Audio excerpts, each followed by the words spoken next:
And then there's the auxiliary rack on the other side of the room, and then there's the...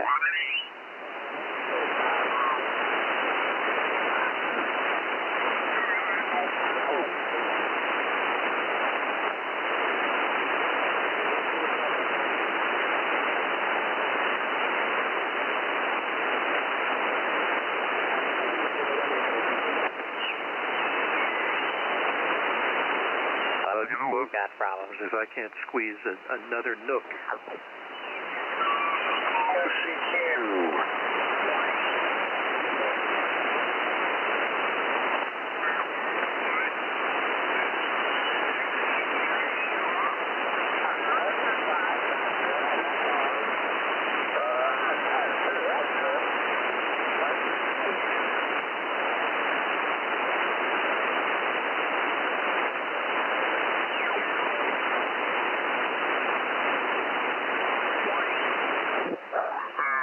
Flight 150 is busy with some DX, so we're on 153.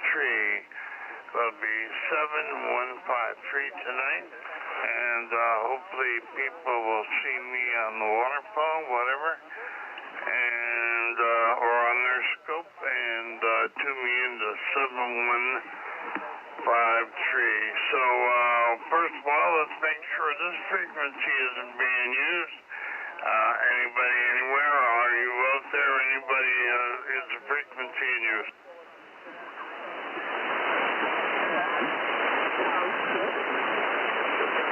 Oh, I hear some bleed over there, but we'll just carry on here.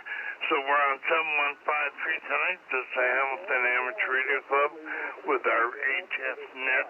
Hamilton Amateur Radio Club's Hamilton, Ontario, Canada, and we're located on the west end of Lake Ontario. So we'll be streaming live tonight. I think we'll have to check with our counterpart there, VA3 Charlie Juliet Zulu, who does the live streaming for us, and see if we actually are on live stream or not there. Anyway, this is VE3 Bravo Kilowatt for the HFNet. Anybody anywhere, if you want to check in, please go now. Victor Alpha 3, Charlie Juliet Zulu. Okay,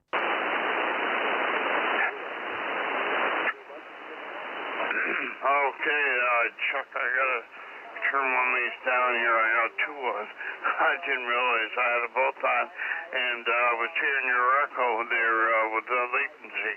VA3 Charlie Juliet Zulu, you found me? No. And that's good. So back to you, Chuck. Yeah, Rick, just thought I'd stop in, give you a quick check-in. I am streaming the net on YouTube under my call sign, VA3CJZ. That's my YouTube channel. Click on the live button there. You can follow along.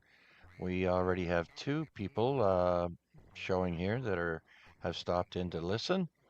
And so I may not be there in a few minutes, Rick. I have to go put away all my lawn equipment. And I have a piece of coax that I have to coil up and bring in the house. So the stream will still be going, though. Back to you. Okay, did you put new coax on the new antenna? Over. Yeah, well, the coax is built right into the ladder line of the G5RV, and yes, it's a brand new antenna. And it's working great. I'm really happy with it. Fantastic. Oh, thanks for that, Chuck. Okay, and so anybody out there in Radio Land, VA3 Charlie Juliet Zulu is streaming us live on YouTube. So check out his channel, and he will chat with you in the chat box when he can. Okay, this is VE3 Bravo Kilowatt. Man, I got too many calls going there, Chuck. We have to make sure we give the right one. And anyway, anybody anywhere, if you want to check into our HF Net here on a Monday night, please go now. Booming in in across the road there, Chuck, with the new antenna, VA3NE. Yeah, VE3NE, yeah, go ahead. Hey, good evening, Rick. How you doing? Well, weak foot on the switch here. I got to adjust my position of the foot switch. I guess I keep missing it.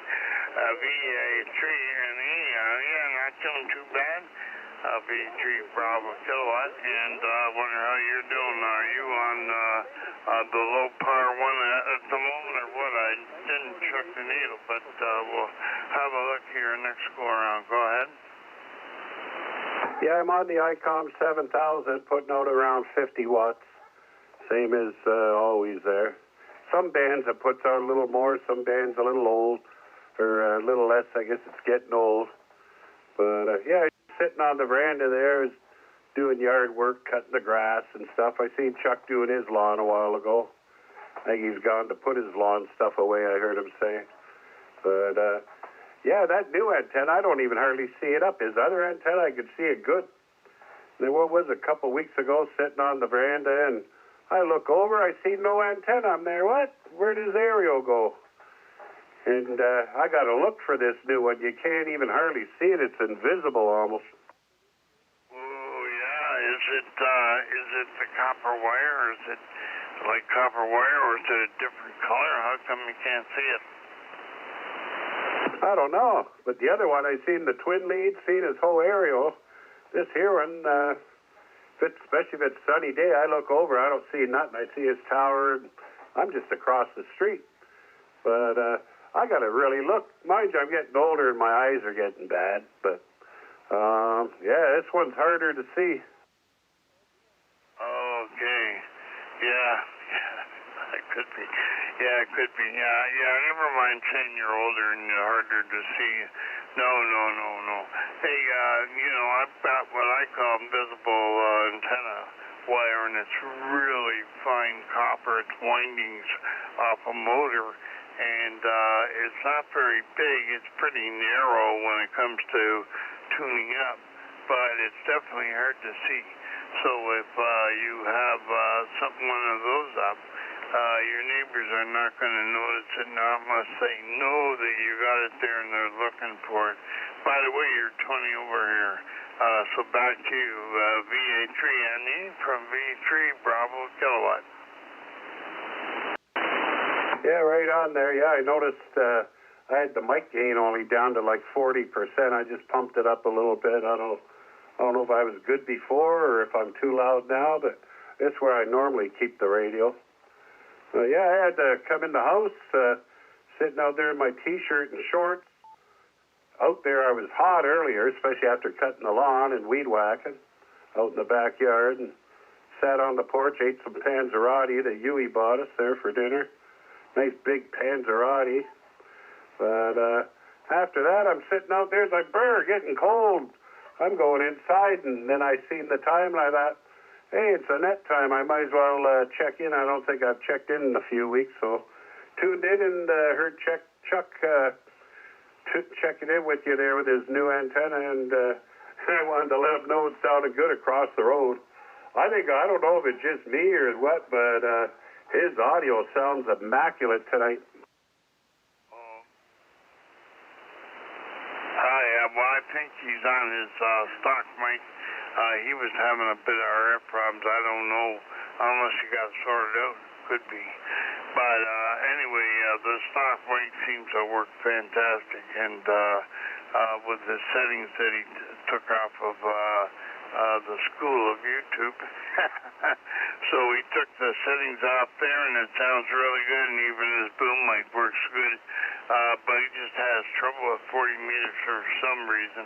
Anyway, okay, well, thanks for the check-in, and if you want, you were heading inside maybe, you can get on the other one and give us another check-in with your other call maybe. Anyway, yeah, well, we'll carry on. It was a beautiful day here today for sure. And anyway, let's see who else is out there. This is VE3 Bravo kilowatt We're looking for check-ins on Monday night, Matt. Victor Echo 3, X-ray, Lima, Cookout. Okay, and holy geez. B3 X-ray, Lima, Quebec, how are you doing tonight there? And good to hear you in there. Whereabouts are you? Yeah, good to hear you, Rick. I'm up in the field running portable. Decided to bring the radio up and throw a wire to make sure everything's working. I'm going to guess I'm booming in. I'm running 50 watts. So I'm hoping I'm fine now. Okay, very good. Well, I was changing needle on this HICOM, and you are like 5 over. But with the stingy needle, it's usually, you're usually a little better than that. But I didn't turn the preamp on to hear it. But you're coming through fantastic audio and everything. Sounds good there tonight, there, Peter. Yeah, thanks, Rick. Well, let's carry on with the net, and maybe I'll pass around the microphone in a few minutes. Roger on that. Okay, we're clear with V3XLQ, and this is Victor Echo 3 Bravo Kilowatt. Anybody else for the HFNet for the Hamilton Amateur Radio Club? We're located in Hamilton, Ontario, Canada, the west end of Lake Ontario. Anybody anywhere can check into our net. Please go now.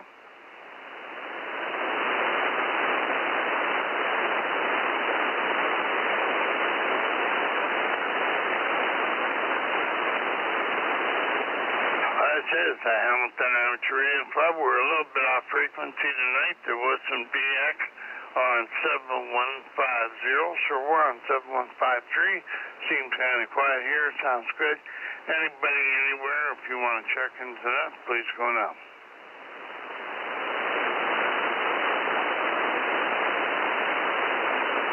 Victor Alpha 3, Hotel Foxtrot Delta. Okay, I heard, it sounded like Foxtrot Delta. Give me a call again. Victor Alpha 3, Hotel Foxtrot Delta. Okay, and we got somebody tuning up there too, Tim. So this is VA3 Hotel Foxtrot Delta, and you must be in the field there as well. So good to hear you, Jim. And you're doing good there from the thing, and same, of course, the same strength there. You're 5 over, good audio. So go ahead.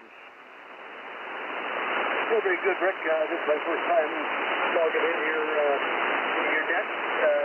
Don't have the means that my QTH to do that. So this is a little on the novel side, but seems to be working very, very good. So Peter using the same rig that I have at my QTH, an FD991 Alpha, and nice to see one that's really working it. So that's plenty there, Rick. I'll turn it back to you for a final. VE3BK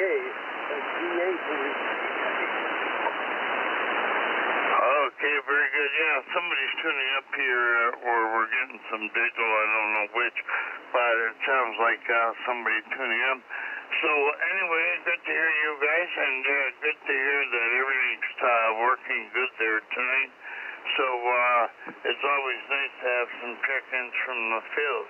And, you know, like we have had check-ins from as far away as PEI in Nova Scotia, but not every night. Sometimes you get better conditions than other times, so you never know. Okay, is there anybody else there? I heard somebody tuning up, and I don't know whether somebody else wants to get in there. This is the HFNet on Monday night on 40 meters. This is V3 Bravo Kilowatt. Go now, please. Victor Echo 3, Quebec Echo Echo. Okay, and definitely can hear you very good. Marty. V3 QEE. And you're definitely, man, your audio, it must be your voice. Your audio just comes right through. You sound stronger than Jim did there, over. Okay, well, I'm out here in the field with the rest of the guys, and it's a beautiful night. We're looking at an FD991 on radio. I kept Peter's radio, so you're hearing me good. It's not my fault, right?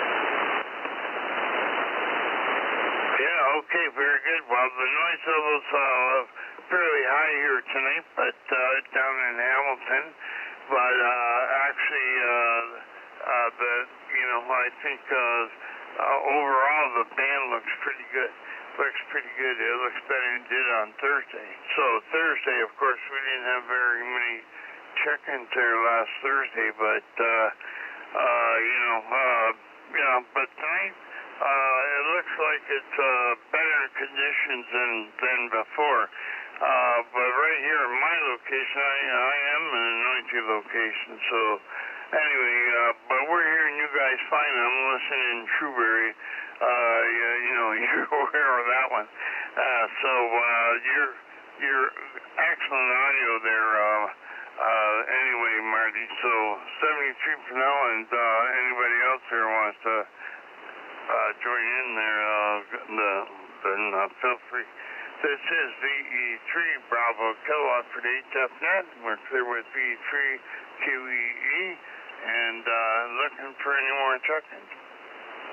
Victor Echo 3, Juliet, Uniform, Bravo. Well, hey. Okay, you must be at the cottage, because you're coming in fantastic there, John. Whereabouts are you? Rick, I'm in cottage country. You're coming in with a very good 5.9 plus 10. Over. Okay, well, yeah, on my stingy diesel, you're 5.9 plus 5, so there you go. And you come in better from cottage country than you do from your own house here, I swear, but that's probably because you're too close to me. But anyway, great signal there, and good to hear you.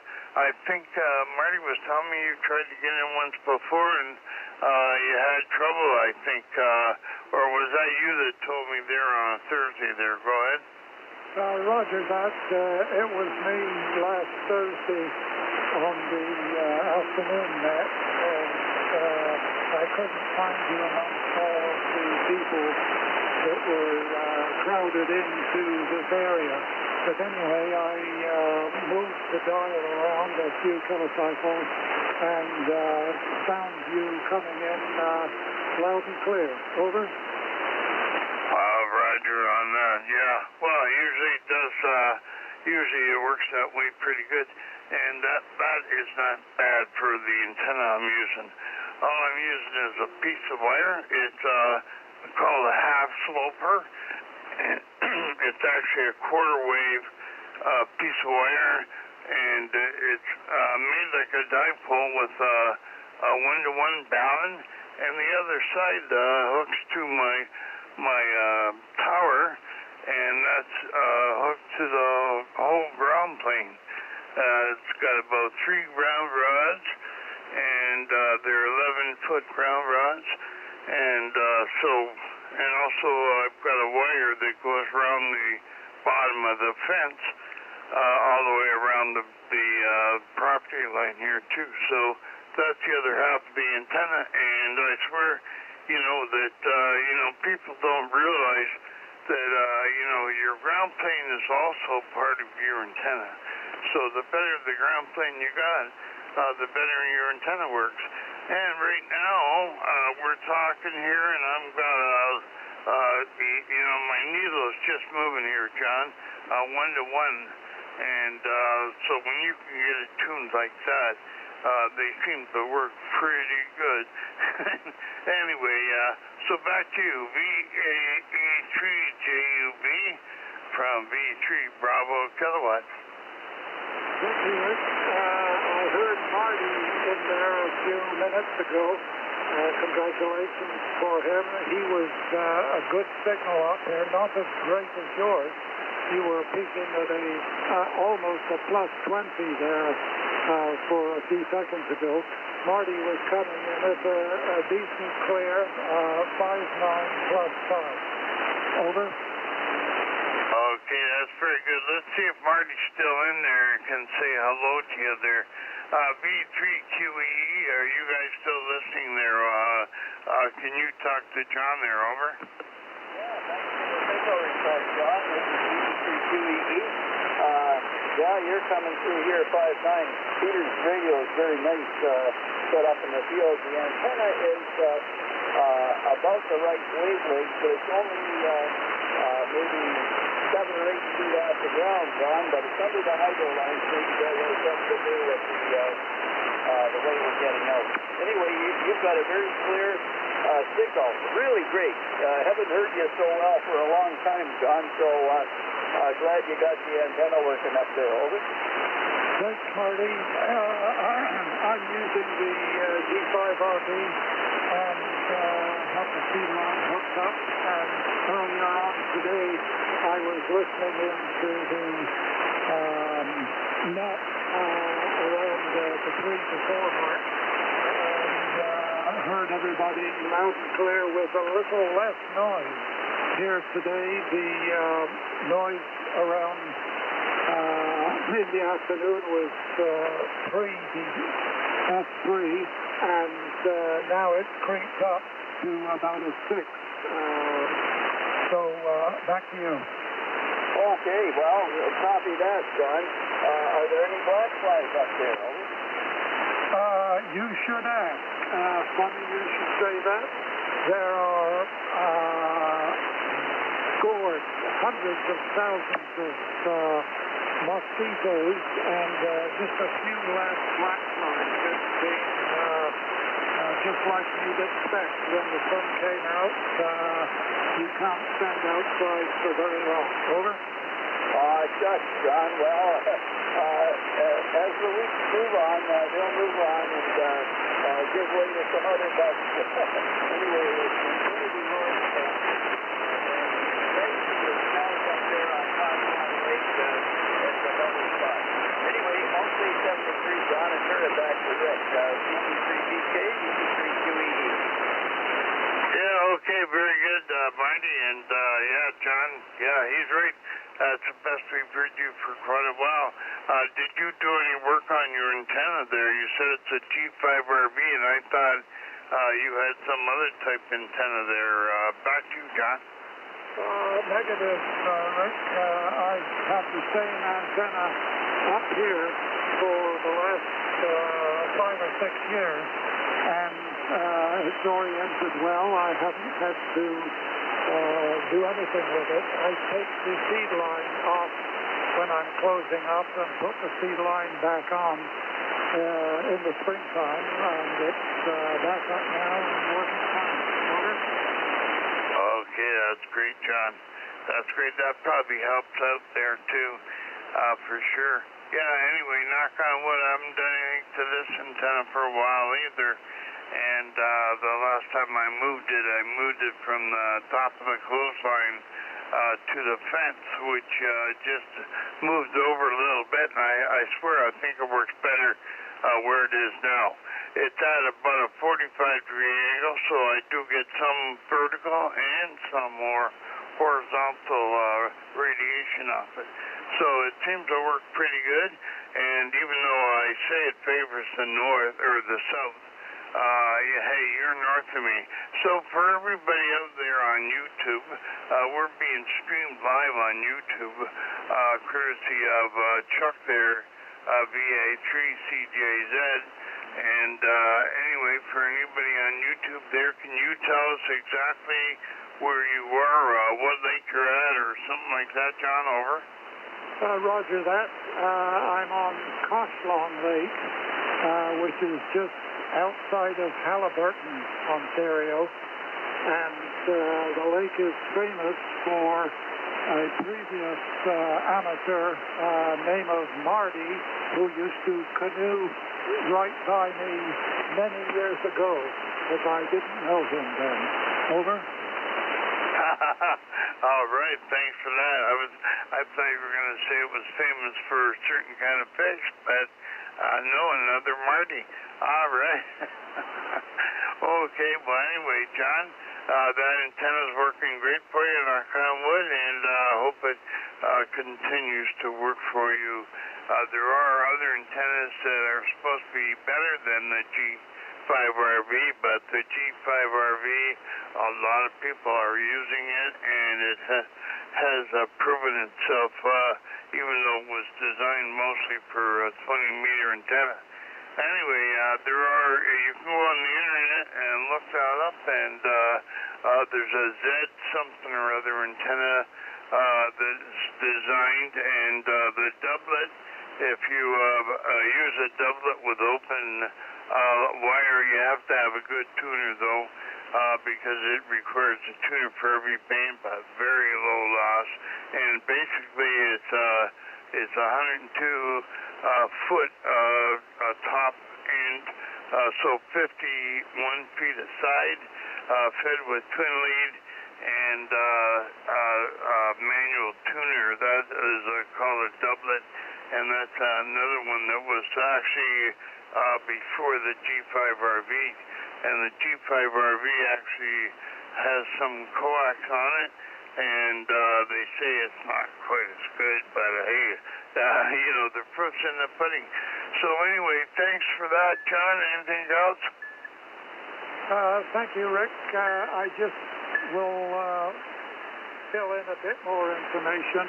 You were talking about the ground rod and the ground plane a few minutes ago, and I certainly have looked after the ground plane. I have several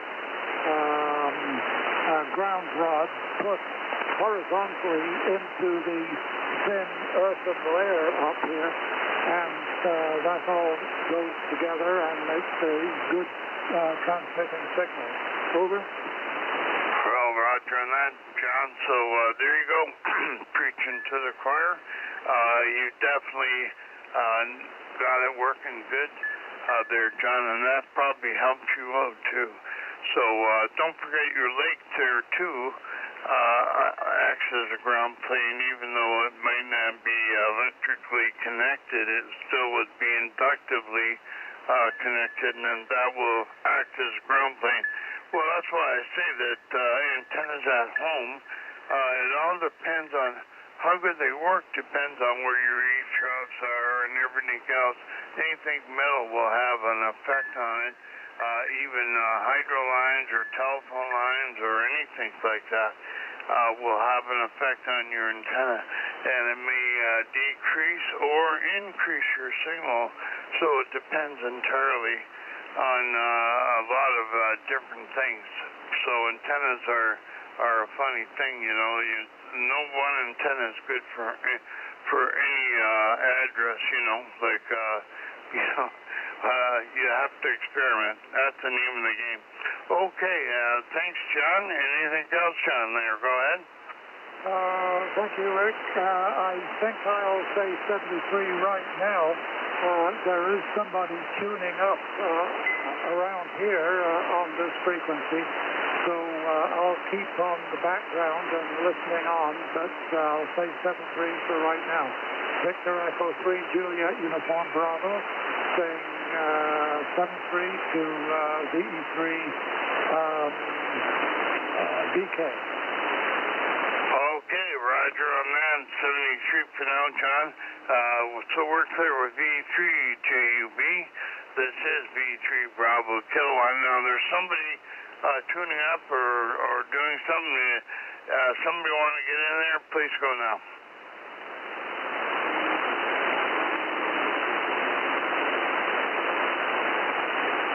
Quiet now, John. I don't hear anybody. Okay, this is Victor Echo 3 Bravo Kilowatt for the Hamilton Amateur Radio Club HFNet on a Monday night. We're here every Monday night, usually between 8 and 9 o'clock Eastern Standard Time, or that's between 0 Zulu and 1 Zulu. At 9 o'clock, 9 p.m. local here, we usually go to 10 meters, 28,485, and usually it's just a local ride too. It's usually not open in the evening, so we just go on there and talk about hand relay and stuff mostly, and all kinds of stuff. So You don't have to be. Yeah, you don't have. Our subjects are not all ham radio. Let's put it that way. Okay, anybody anywhere for the Hamilton Amateur Radio Club HFNet? If you want to check in, please go now. VE3UW. Yeah, VE3UW. Hey, you're coming in pretty good there tonight, Mark. Go ahead. Yes, indeed. The boys over in the field got you beat tonight. My goodness gracious, when I saw Marty key up. 45 over S9. So, they're just blasting in here. But they're practically in my backyard. What are you going to say? Anyways, I wanted to make sure I got down here and got a chance to say hello. How you doing? Okay, very good. And tell us more about POTA. And this weekend you're activating Dundas. I think that's what you said. Anyway, fill me in, and you're going to use OBP instead of the other one for announcing where you are. And anyway, I haven't been in here when you guys have been activating. Usually I am, but I haven't been for the last little while. So I do monitor 443.075. But if you're on OBP, I'll have to make sure I listen to that one too. Over. Yeah, and we're trying to figure out where we're going to be. Originally, I wanted to use the 2-meter calling frequency for a talk-in, but some of our participants thought we might have a tough time with that. I'm not really sure that's going to be all that difficult, but then again, if we're talking amongst ourselves on the 2-meter calling frequency, just because we're going to be able to hear each other down in the Dundas Bowl. So the parks, including Dundas Valley Conservation Area, Canal Park, Crooks Hollow, Spencer Creek, potentially 2 more parks, Boris Falls and Tiffany Falls, that all fall into that general area. Radio-to-radio communication shouldn't be a problem, but if we're going to be able to take the time to work the locals, then having a wide coverage area repeater is probably going to be advantageous. So with the current condition of the ZOE repeater, not really an excellent performer. We've just been spoiled all these years with it being way too good. My goodness, the 4-bay antenna 300 feet above Mohawk College, which is already 700 feet above sea level. That's some really dynamite coverage. Terry really did a bang-up job, and we've just been spoiled all these years. Anyways, yes, we're going to be out at those parks. Looking forward to working locals, and we're probably going to be popping into the OBP just to communicate to all of our participants as well as the locals as far as where we're going to be. We haven't really made any formal requests to the providers of the OBP, so we're going to be very gracious and just pop in for a quick announcement of where our Hamilton POTA operators are going to be at as far as frequency goes. And we're going to work 70 centimeters, 1.25 meters, 2 meters, 6 meters, and all the way up to 60 meters. And including 80 meters, as a matter of fact. So we're actually going to be trying to work 12 bands. Right now, 4 parks are staffed, and there's a potential that maybe there's going to be some additional folks that come along, either join us at existing parks that are staffed, or maybe somebody will pick up either Tiffany Falls or Forest Falls. But it's a lot of fun. It's like field day compressed into about 3 hours. Oh, yeah, for sure. Yeah, well, the fact that you're going to be doing 220 in that, I hope you're doing FM, and not just sideband. and same with the 440. That piques my interest because I haven't worked anybody on parks on the air on those frequencies, I don't think. Also, 6 meters would be nice to get to. I think I got it already, but you know, it'd be nice to do. I don't participate actively, but you know, it's still a lot of fun to do. So good to hear there. And OBP, just got fantastic coverage for sure. And you're saying about Terry, being spoiled with Terry. It's still low, I guess. Is this still up in Mohawk College? Yeah, it's still above Mohawk, but it's not as high up as it used to be, right? The powers that be at Mohawk, they cut down the tower. They actually chopped up his ladder line, or not, sorry, the hard line, and they cut up his 4-bay antennas. He had a hell of a time trying to get all the bits and pieces back, so he did well to get back on the air. It's right now it's running with an X50 antenna above the radio room, so that explains why it's performing the way it is.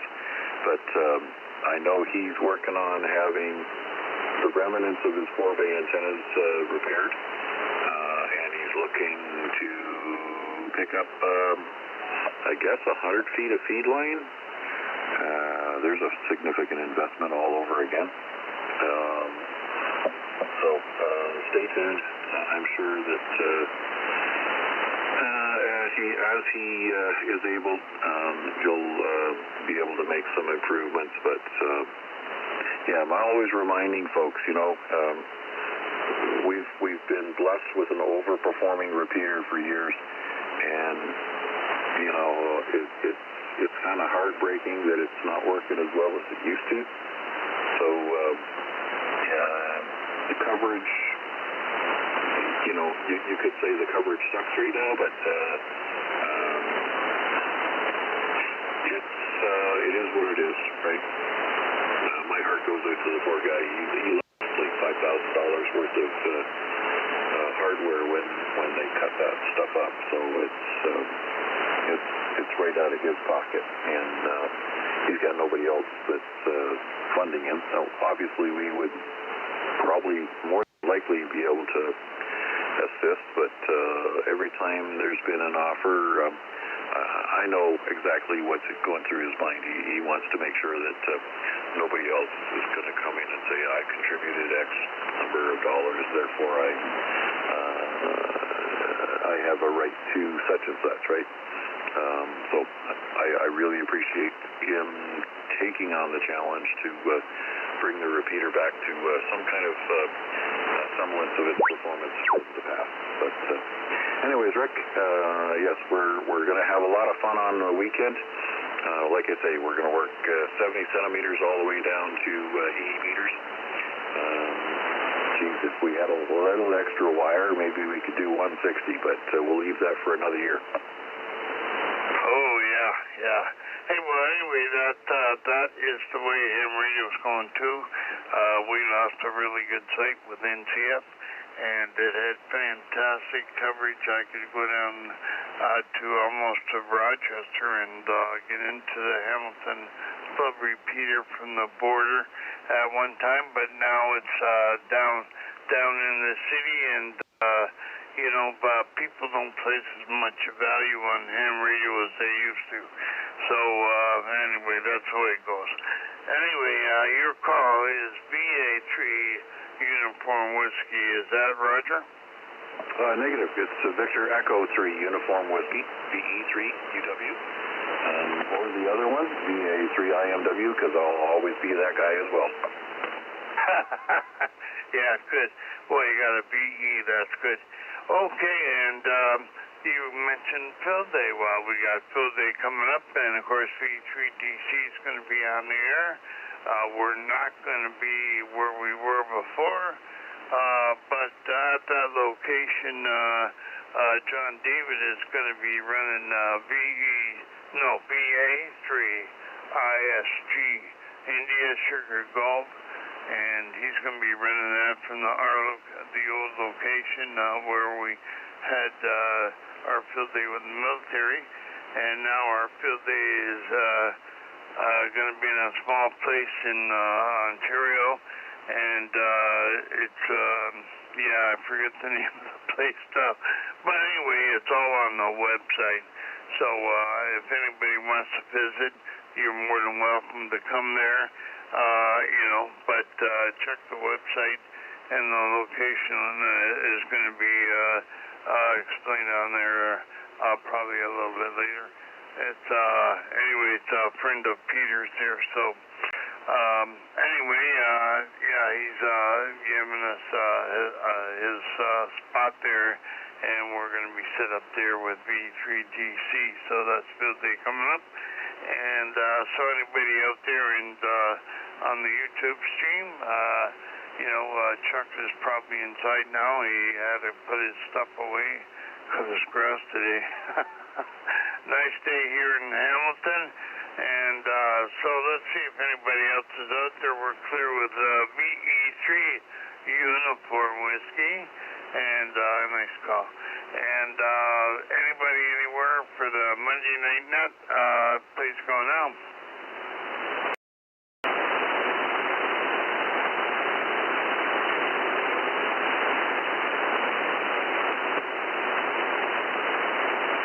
Okay, by the way, Mac, you were coming through real good here. Echo 3 Bravo Kilowatt, and it's the Hamilton Amateur Radio Club Monday night. We're here every Monday night between 8 and 9 o'clock Eastern Standard Time, and that right at the moment that's between 0 Zulu and 1 Zulu. Anybody is welcome to join in. We're in this part of the band, so that if any of our American friends are listening in, happy Memorial Day, by the way, and if any of our American friends are listening, you're more than welcome to check into our net as well. So this is our HF net, and on the local repeater, we also have a net between 7 and 8 o'clock on 2 meters and 440. And we have check-ins on All-Star and Echolink. They come in from India and the U.S. and all kinds of places. So anyway, anybody anywhere, if you're copying me right now and you want to check into our net, please feel free. Go now, please. Victor Alpha 3, November Foxtrot Golf. Okay, November Foxtrot Golf. Was there anybody else in there? Yeah, anyway, Steve got there. How are you doing there? Go ahead. VE3BK, VA3MT, doing okay there, Rick. What can I say? Hopefully this is the start of the season, and we'll be done with that wet stuff. I've, had enough of that. Just chilling. Day off tomorrow. Got some things to do around the house. God knows, gotta cut the grass. So one of many things we are going on. Back to you. Well, your audio is excellent, and of course you're 20 over. You must be at home. Anyway, you're 20 over here, and I guess was it you that was working up north, or am I thinking about, no, that was Albert, I guess. Albert was working up north and kept checking either via Echolink or Allstream, I'm not sure. Anyway, that white stuff. Hey, well, you know what? I've been checking in with Randy the other night on 80 meters, 3.760. He's on at 8 o'clock. And he's southwest of Algonquin Park, but one of his check-ins is from up north, quite a ways up north, and he's still got like 4.5 feet of snow. And I kept telling him we haven't had snow here in Hamilton for a long time, and we like the rain. It runs down the sewer, and we don't have to shovel it there, Roger. Yeah, roger that, yeah. let's hope that's gone. However, I think we did see snow one time in either the end of May or it was in June. You know, it came and went in a matter of 30 minutes, you know, but we did get a freak hail storm one time. But, yeah, very good there, Rick. Sound good. Nice and loud. You're about 30 over 9 here on the edge of the escarpment, and I just kind of tuned in, so I don't know what anybody else sounds like, but I'm sure they're sounding pretty good. 40-meter band sounds kind of active right now. So, yeah, I just got a couple double headers there on POTA, a couple of double operators. Probably got the park already, but that's okay. We like to do it for fun, so we're not all about points. Back to you, Rick. Oh yeah, me neither. I you know, like awards. I got so many certificates and stuff. I started putting them in a book. There's no way I could put them up on a wall or anything, or even put them in picture frames. Just too many. And you know, like so. Where same as on QRZ, there's quite a few people on QRZ that have their awards showing, and I never bothered because we started using EQSL. It was the first electronic QSL, and everybody says, "Oh, you can't get awards on there." Well, hey, who cares? I don't care. And so we got gold status on there, and you know, like EQSL, I find it pretty handy. And, you know, there's a couple more that have come in. But since we started doing the QSL cards, you know, with the EQSL, it sure made things easier. And, you know, like we used to do everything direct at one time. And so now with EQSL, that makes it a little handy. And if you actually want a hard copy of that card, if you're gold status, you get free cards, so you can have so many a month and go in there and get cards sent to you. And they're nice shiny ones. I just sent a few out to the warplane radio room, and Marty put them away. But anyway, Albert, or Steve, I mean, yeah, I'm getting mixed up there. Anyway, Steve, let's see if there's anybody in the field there. Peter set up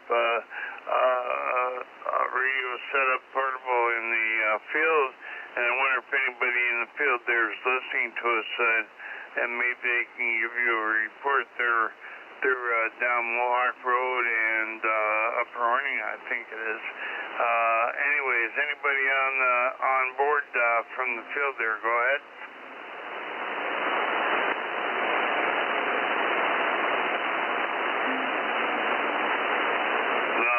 Probably not listening anyway. I don't know who else is here. VE3JUB, are you still there? Roger that. I'm still here, and I was just going to contact you with a bit of history about the Mohawk College antenna. Over. Oh, yeah. Well, I can tell you some history, too. Before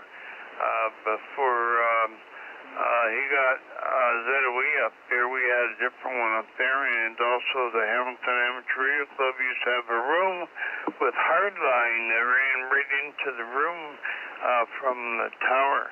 And so I guess that all got abandoned because they took over that room. Anyway, go ahead with your information, and then maybe you can give Steve a contact there. Go ahead, John. Thanks, Rick. Many years ago, more years than I can remember, I used to go to the old original HIT downtown on Wentworth Street, and we had in a closet an amateur transmitter run by the local student amateurs, VE3HIT, and it was a heat kit set up, and that was what the station was from the original HIT. Over. Whoa, yeah, that is interesting. Anyway, yeah, I think I think that's the school my dad went to when he did his pattern making. I think he went to that school there too, over. Yes, those things were long ago, and I was there in the mid-60s, and then the school changed its name to Mohawk College and moved up onto the mountains to the new building, and there was, for a while, a very large antenna sticking up there, and I was under the assumption that it was used by the local amateur guys. Over? Yeah, it probably was. Yeah, it probably was. Like Bob Tenney, VE3TOK, many years ago, he used to have something up there too. So he was in there before ZOE was. And but also we had a room, and it was actually unofficial. I found out later that our room was in the basement, and they actually ran hardline from the tower, and we had something up there too. But that was short-lived. It wasn't there very long. So we had a few exec meetings in that room, and they had a radio set up there, but then they needed the room back. For, something else, I guess, for another office or whatever. And so that was gone. But, a lot of history on stuff like that. But HIC, what did that stand for, John? Did Hamilton Institute of College or something, what did that stand for, over? Thank you, Rick. HIC was one of 4 institutes of technology in the province of Ontario. The one in Hamilton was the Hamilton Institute of Technology, studying textiles, which was very big in Hamilton in those days, and also did industrial control systems, which I took. And then there was a mechanical group and a communications electronics. Over. Wow, that's fantastic. Okay, anyway, let's see if Steve's on there still. And Steve, are you hearing John up in Haliburton there? Okay. Yeah, Roger. I think he's coming in about around 7-ish units there. I can understand him, so, good trip there. I did miss the call sign there. What was the call sign?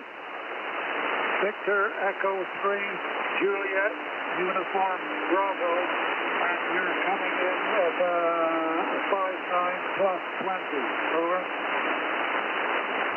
Okay, I just had a second look. Yeah, you're about 9. You're about 9-ish units there. Victor Echo 3, Juliet, Uniform Romeo, is that correct? Victor Echo 3, Juliet, Uniform Bravo. Over. Bravo, okay. I actually thought you said rowboat in place of, the phonetic. That's too funny. Yeah, that's quite a ways up there. Isn't that right on the border of Ontario? Negative. It's right on the border of Hamilton Village on Lake Coxlaw. So very close to Owen. Over. Yeah, roger that. Yeah, you're 10 over there. Yeah, a lot of nickel mines up that way. Well, I was up that way probably about 40 years ago. Yeah, well, a lot of nickel mines up that way. That's what I noticed. Right. Bancroft is just a few miles away from here, east of here, and it was doing uranium among other things. Over. Yeah, roger that. Yeah. Are any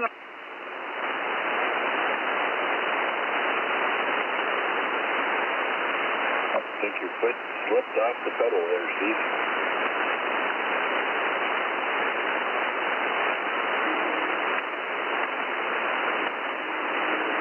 We're going to need a new Steve. Victor Alpha 3, Charlie Juliet Zulu, I have returned. Yeah, okay, very good. And how many people have we got on the YouTube stream at the moment? That was a double. Okay, Rick, VA3CJZ here. I believe John, VE3JUB, was keying up there. So how about I'll just sit back and wait for you guys to finish. Just wanted to let you know I was back. Okay, very good. Thanks, Chuck. Go ahead, Steve. Yeah, sorry about that. I looked and the VFO was at 7144. I thought something's wrong here. All right, well, we're back on frequency anyway. Yeah, you're great. Good signal strength, over. Yeah, roger that. 10 over 9 now. Okay, very good. Carry on there, Rick. Okay, very good. And let's see if, are you guys done? Yeah, if you're not there, go ahead, John, over to you. Thank you, Rick. Yes, we were just reminiscing about the good old days, and they've gone, and so it's 73 if there's nothing else. Victor Echo 3 Juliet, Uniform Bravo. Yeah, okay, HIT brings back memories. I worked in there when it was still active, and worked in there. Of course, I worked for the Bell, and I did some work in there. But my dad went to that school when he did his pattern making when he was very young and had get his journeyman. And so he went to school before he joined the Air Force during the war. But anyway, ancient history. Okay, let's see if there's anybody else out there who wants to join the net. We're getting close to the top of the hour. We only got a few minutes left. So anybody anywhere, if you want to check into our net, please go now. This is VE3 Bravo Kilowatt. Good evening, Rick. VE3RYI. Oh, there he is. VE3RYI. Anybody else? Victor Echo 3, Charlie Sierra Yankee. Again, please. Victor Echo 3, Charlie Sierra Yankee. Okay, yeah, I'm listening to you on the SDR there, Paul, so that's why I actually hear you better direct. Okay, yeah, how you been doing there? You two guys weren't around. I don't know, I haven't heard you for a while. Anyway, yeah, so, yeah, Mark, Laura, did she went away on her trip and she's back already, I assume, or? No, she won't be back till Thursday. She's en route from Cayman Islands to New York. She's out in the middle of the water. Oh, that sounds nice, though. So I'll bet you she's enjoying that, eh? So, how you been keeping in touch, by email? No, I heard from her the first day or second day. She just posted that her and her sister were in the water, the ocean, swimming first day. So, other than that, Friday was up at her brother's house, her dad's birthday dinner, and they had one of them Skype viewing things and said happy birthday to her dad. Other than that, I haven't heard squat. Oh, yeah, so you're batching it. Yeah, I figured the one night you guys missed her, you were probably out doing something, and the two of you, anyway, you and Paul. Anyway, okay, we're getting close to the top of the hour, so let's turn it over to Paul there. VE3CSY, VE3BK, how are you doing, Paul? Just a quick check-in before the net ends. Watching the Game 3 Montreal-Carolina series. Montreal was behind in the first period, but lots of hockey left. So anyway, just a quick check-in. Don't want to hold things up. Good evening, everyone. VE3CSY. Okay, very good, Paul. And, yeah, well, you're in the log too, so anyway, yeah, well, that's the top of the hour. And, okay, let's have any last-minute check-ins. Is there any last-minute check-ins here before we go to 40 meters, or 10 meters, I mean. We're on 40 meters, and we're being streamed live on YouTube by VA3 Charlie Julia Zulu, and you can go on the YouTube stream and look us up. And I don't know if he's going to take us over to 10 or not. Let's turn it back to Chuck there. Chuck, how are we doing there? Over.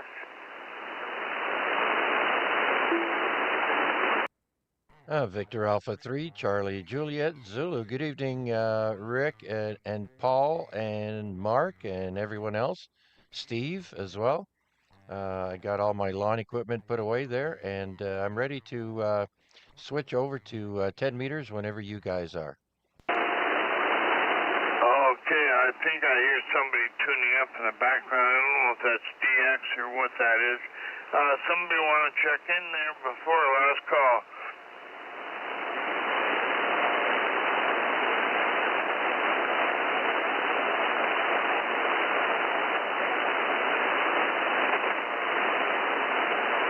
Yes, he can't hear me when he's tuning up. Anyway, let's see if he's done. No, he's not. Okay, well, we'll mosey over to 10 then. So anybody on YouTube stream, I'm not sure if Chuck's going to turn it over there maybe for a short time, and we'll see you over there on 10 meters. So we're going to 28.485, and not a chicken net, just a rag chew, whatever. Anyway, so this is VE3 Bravo Kilowatt. We're going to cue us what?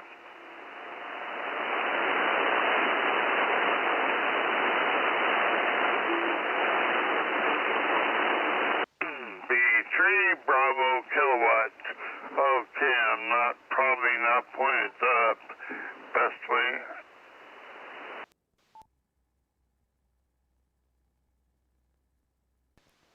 Sorry.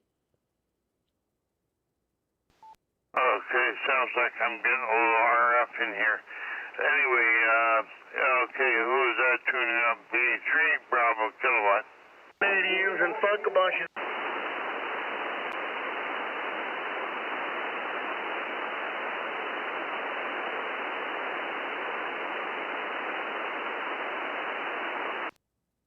VA3CJZ. Am I on frequency with you guys? Oh, definitely. You're sounding good there, Chuck. Over. All right, very good then. Low SWR, and we're still streaming there, Rick.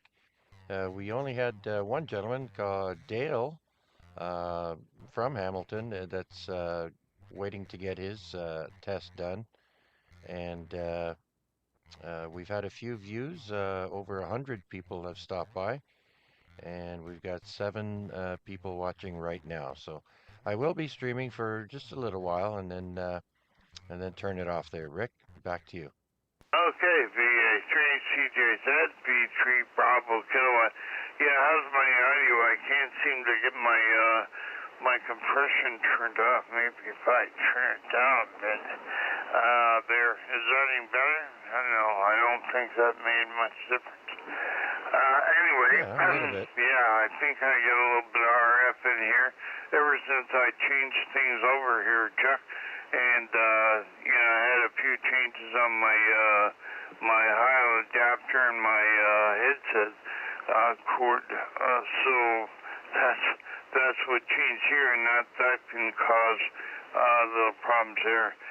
So anyway, thanks for streaming, and thanks to anybody that's on YouTube right now. Hope you're enjoying what you're hearing, and this is us HF guys from Ham Radio. So Dale, yeah, Dale and Hamilton, good luck on getting your call sign, and keep at it, you'll get it. Okay, and that's all I got there. Back to you, Chuck. Yeah, very good, Rick. Oh,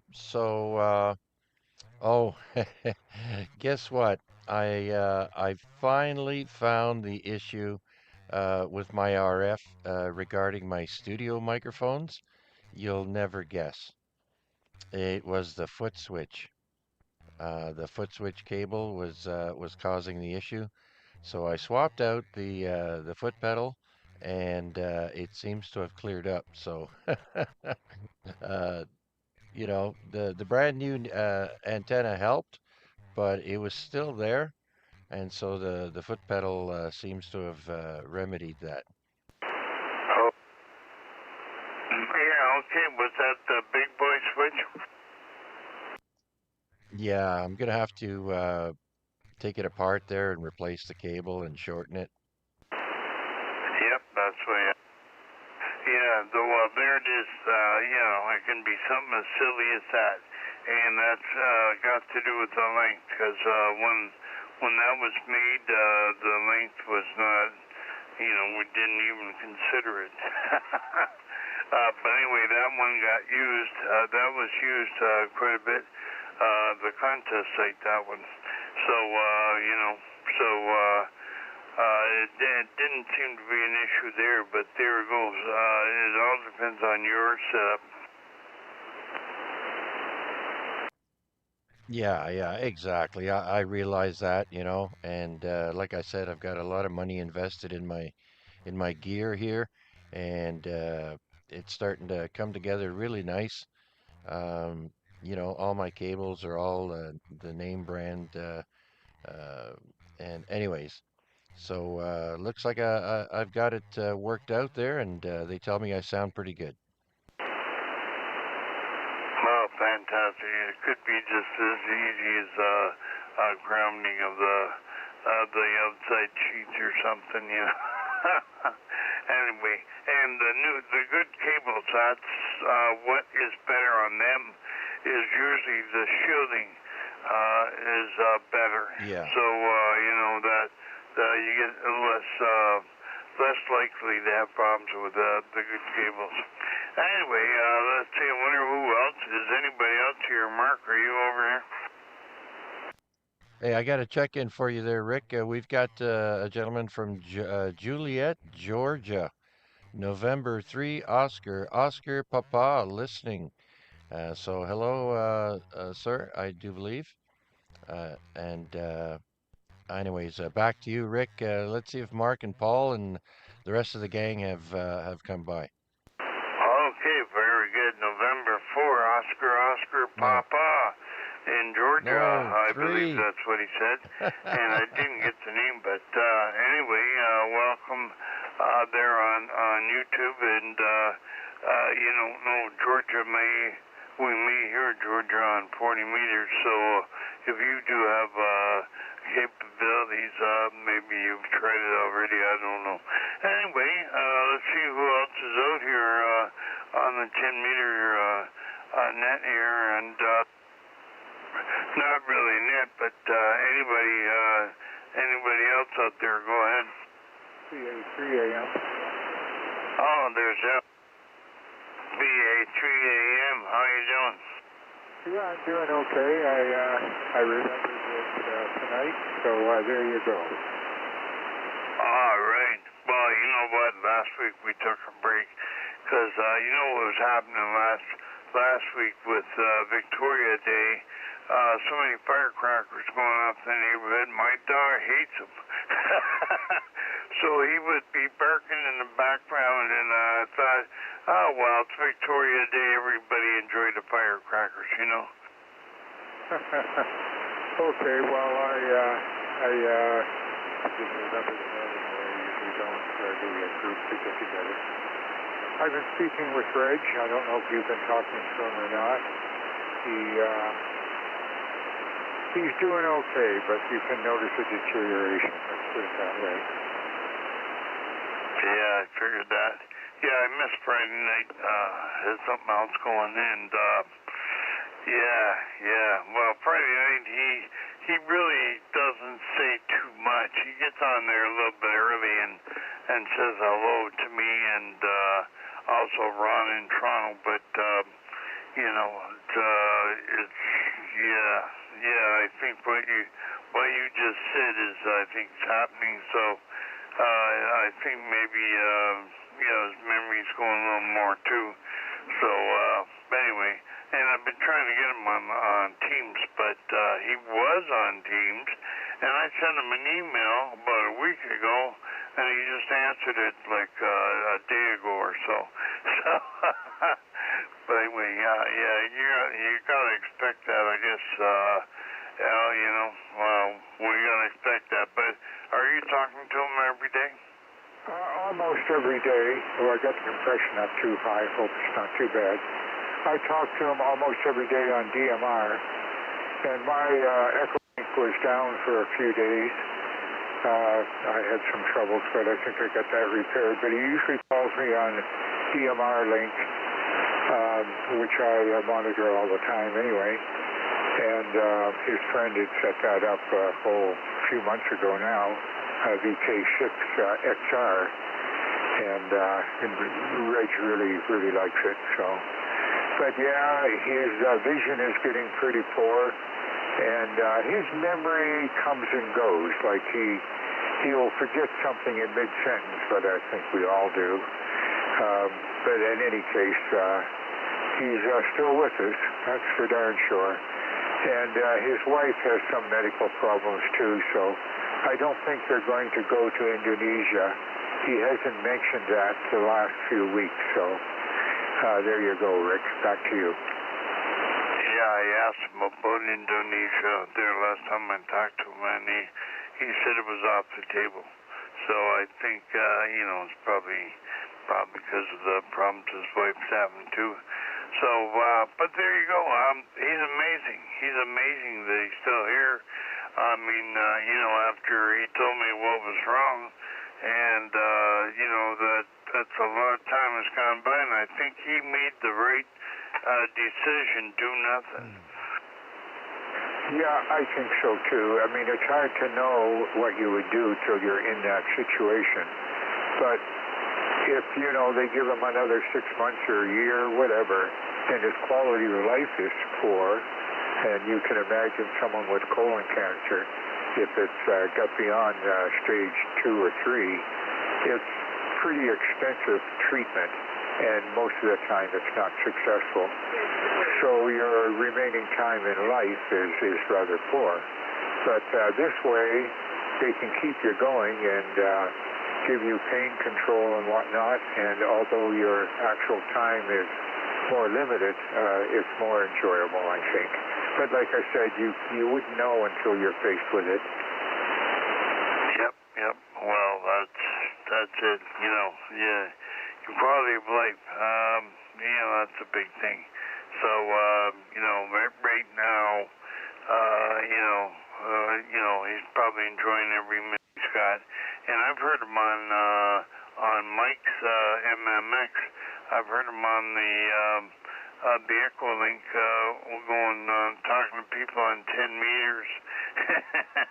And they're sometimes the Americans that get on there. He used to also talk to guys out west in Western Canada on there on 10 meters, and when they find out they're talking to somebody in Australia, they don't believe it.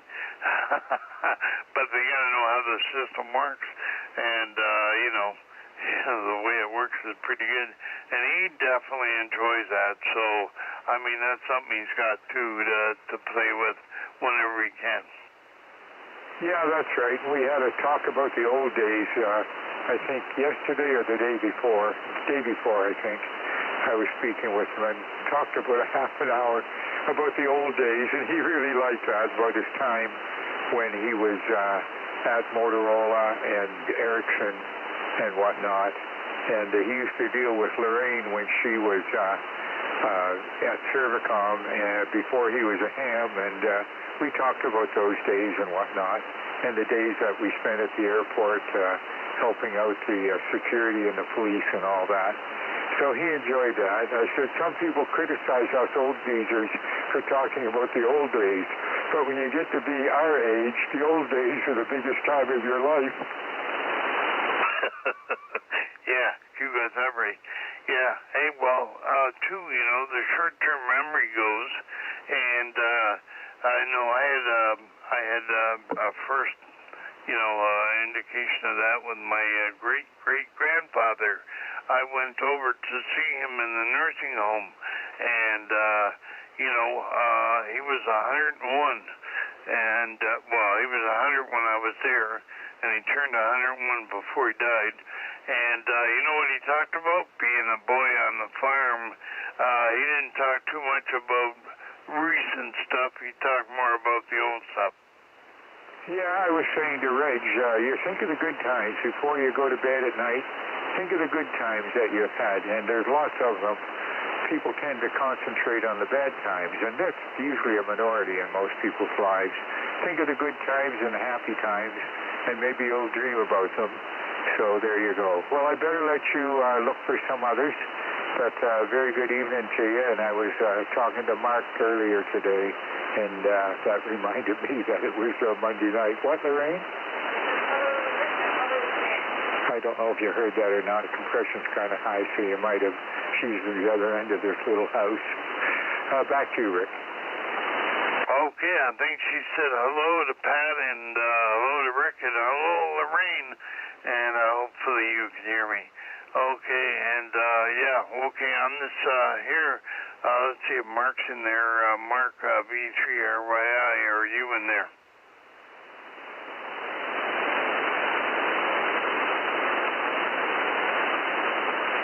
Okay, I guess maybe you didn't make it over here. Yeah, so Chuck, we got, hey, believe it or not, Al, we got guys on the YouTube stream that Chuck has mentioned. There's a guy named Dale that's in Hamilton, and he's working on his ham license, so kudos to Dale. Anyway, Chuck, are you there?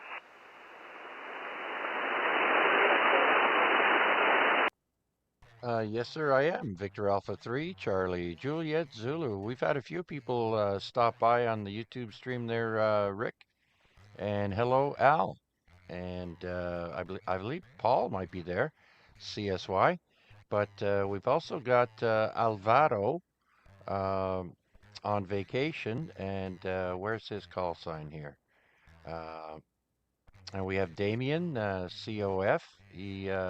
He just came back from Dayton, got himself a G90 antenna, and yeah, things are picking up on the YouTube stream there. Rick, back to you. Okay, hello Damien, and anybody else in there? I think he went, I'm not sure if he went for coffee with the guys or not, but Peter set up a temporary, and a few of them guys from the field there checked in, so that was good. And we had somebody else here. I heard his call sign. I'm not sure. Try it again. There, somebody else came in the same time as you there, Chuck. So stand by one.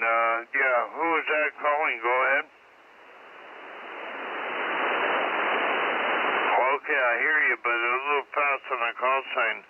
V3 X-ray something, I think was. Try it again. Oh, X-ray Lima, Quebec, you're in there. Holy. Okay, you're not strong on here, but we do hear you. V3 X-ray Lima, Quebec, there, and let's see if anybody else hears you better than me.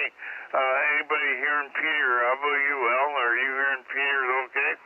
Yeah, but not very good, but I do hear him. Over. Okay, you hear that, Peter?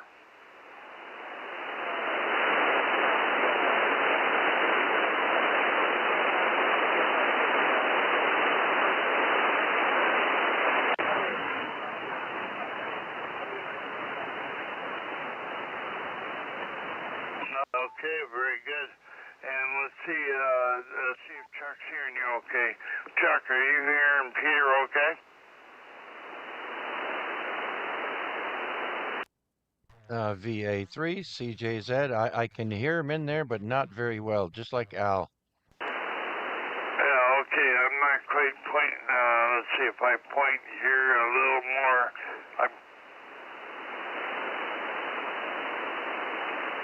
Try me again, Peter.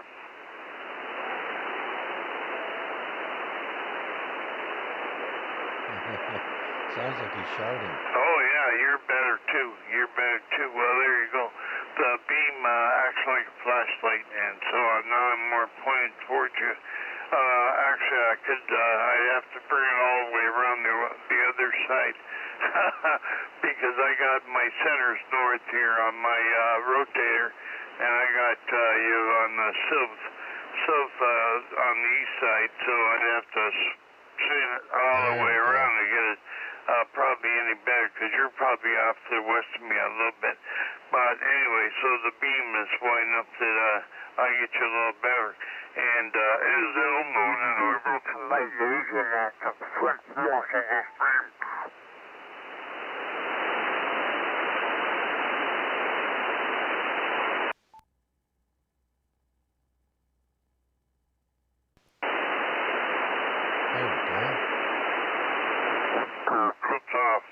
Cuts off Valley's real low to me. I can hardly hear him. But with it being where it is now, I'm probably booming in there to his place. And I don't know who else we got there. I don't think VE3BK is still with us. Are you still there, Steve? Oh, I guess not. Okay, anyway, yeah, well, with the beam, it makes it better to be able to turn that, and with just wire antennas and stuff, you can't do that. Where is he? Okay, go ahead.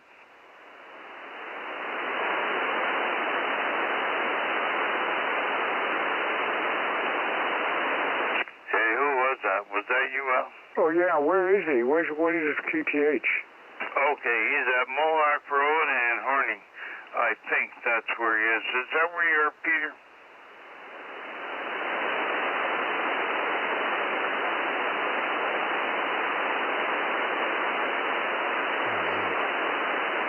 Okay, very good. Thanks for that, Peter. And, yeah, that's where he is, Al. They were up at Timmy's there, I believe, Mohawk and Upper Horning. So, anyway, he's got to pack up, and 73 there. Good that you guys set that up, and it worked real good. And you have to let me know more about field day, too. Yeah, because, yeah, anyway, yeah, I got to let you know before you tear that down. Call sign.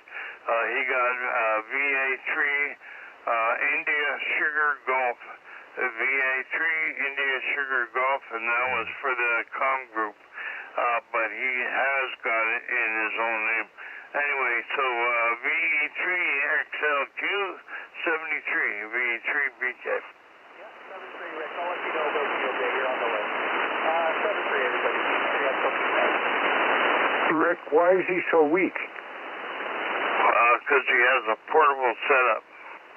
My handy talkie is S9 over there. Yeah, I don't know what antenna he had, but he had a portable setup.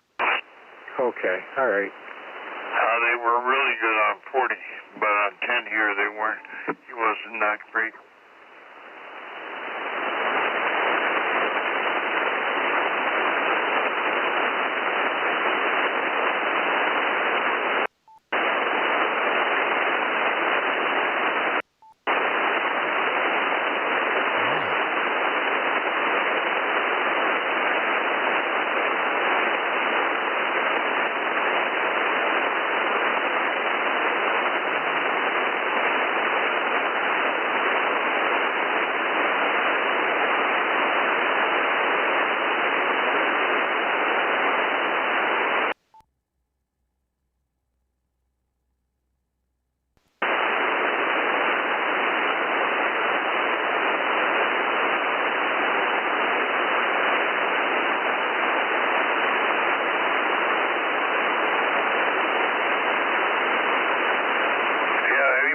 Surprised that he come up so good. I could hear him that well when I turned the beam. So yeah, that's pretty good. Pretty good. Well, yeah, I don't know what he had for an antenna, but they were out in the field out at Tim Hortons, so you can imagine what they got out. They haven't got too much. For all we know, it's some kind of POTA antenna. Maybe a dummy load. Hey, yeah. Hey, I've talked to Mark on the dummy load, but, you know, people don't realize you get bleed over onto your antennas, and that's why. You know, even though I'm on a dummy load, I can talk to Mark, and he's, what, 10 blocks away at least?